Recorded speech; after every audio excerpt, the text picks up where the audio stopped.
Deuxième facteur géopolitique, une fois encore, qui est révélé par l'Ukraine, mais qui préexistait, c'est le Sud. C'est qu'à partir du moment où il y a la désoccidentalisation arrive, les plaques tectoniques géopolitiques bougent, l'Est se croît, l'Ouest diminue, il y a un espace pour les autres. Et les autres, c'est ce que Poutine appelle le Sud global. C'est un peu, évidemment, ça recouvre des tas de réalités différentes, mais c'est une vraie réalité. Les puissances qui sont ni à l'Est ni à l'Ouest se disent, pour beaucoup d'entre elles, on a une carte à jouer. Voilà, on a une carte à jouer qui est autonome. Elle s'émancipe, alors souvent de la tutelle américaine du temps de l'Occident vainqueur, mais elle s'émancipe, elle est plus forte qu'avant, parce que la mondialisation a profité au Sud, et quand on lui demande de choisir, elle choisit plutôt à l'Est. Et ça doit nous poser des questions. Ça doit nous poser une question. Pourquoi choisir ? Alors pourquoi ? On pourra en reparler, je ne veux pas aller trop loin. Troisième facteur, je réduis encore une fois plus la focale, l'Afrique. Dans le Sud, il y a l'Afrique.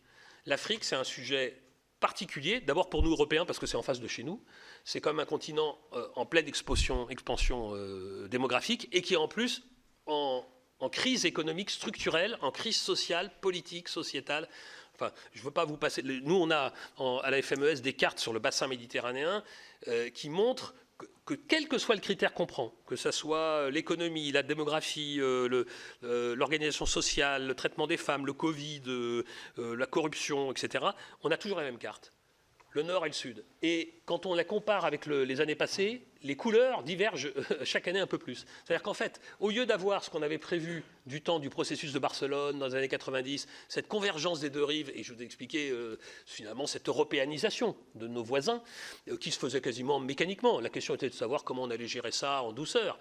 C'est pas du tout ça ce qui se passe. Ce qui se passe, c'est une divergence doublée d'un antagonisme, d'un ressentiment très fort, et c'est structurel. C'est-à-dire qu'il n'y a aucune raison que ça s'arrange. Tous les paramètres, et la guerre d'Ukraine, le Covid, les crises économiques diverses et variées, la pandémie, les pandémies à venir, tout, et le réchauffement climatique, bien sûr, j'aurais dû commencer comme ça, tous les paramètres qu'on voit autour extérieurs qui agissent sur cet environnement,